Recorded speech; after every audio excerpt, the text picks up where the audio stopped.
Hey, if you're a woman and you're under 40, then you need to do this one move every single day. And let me explain, all right? So as you age, what happens to a lot of women is their shoulders start to slump forward like this. Their hip flexors start to tighten up, sometimes giving them that anterior pelvic tilt, which can cause that lower back pain. And we start to lose our posture, we start to lose our pelvic position, and guess what happens? Our body starts to hurt.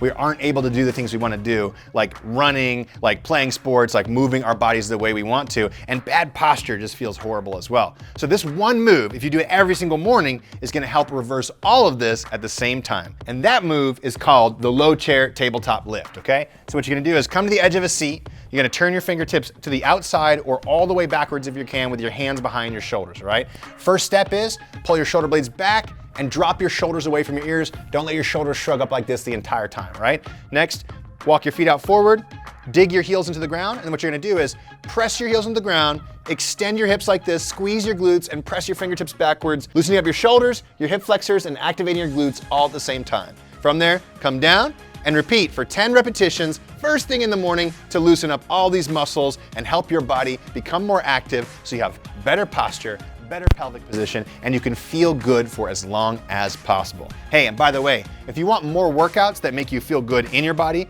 and about your body, because we don't use pressure to create motivation, instead we teach you how to appreciate your body and show up for your workouts from that place, well then you gotta try WeShape, which you can try it out for free by downloading the WeShape app.